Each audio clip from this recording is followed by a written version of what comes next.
Hello everyone, today మా mummy స్టైల్లో బెండకాయ పులుసు ట్రై చేద్దామా. ఫస్ట్ మనకు కావాల్సిన ఇంగ్రీడియంట్స్ అన్ని కట్ చేసుకొని పక్కన పెట్టుకోవాలి. నెక్స్ట్ పాన్ తీసుకొని పాన్లో ఆయిల్ పోసుకొని పోపు దినుసులు యాడ్ చేయాలి. ఇవి బాగా ఫ్రై అయిన తర్వాత కర్రీ లీవ్స్ యాడ్ చేయాలి.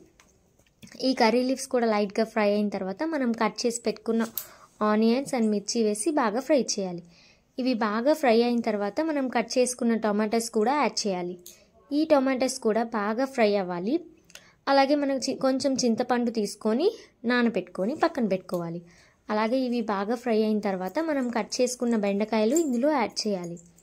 అలాగే ఇక్కడ ఒక టిప్ అండి, ఇవి మనం సైడ్ నుంచి కటర్ మిడిల్లో నుంచి మనం వేస్తే మనకి ఈజీగా ఉంటుంది, అంటే బయట పడకుండా ఈజీగా ఉంటుంది. అలాగే దీంట్లో మనకు కావాల్సినంత టర్మరిక్ అండ్ సాల్ట్ యాడ్ చేసుకోవాలి. కర్రీకి సరిపడినంత టర్మరిక్ అండ్ సాల్ట్ యాడ్ చేసుకొని బాగా తిప్పాలి. నెక్స్ట్ ఇవి కూడా బాగా మీడియంగా ఫ్రై అయితే సరిపోతుంది. బాగా ఎక్కువ ఫ్రై అయితే మనకి ముక్కలు అనేవి చిదురుగా అయిపోతాయి. సో లైట్గా ఫ్రై అయిన తర్వాత మనం కారం యాడ్ చేయాలి.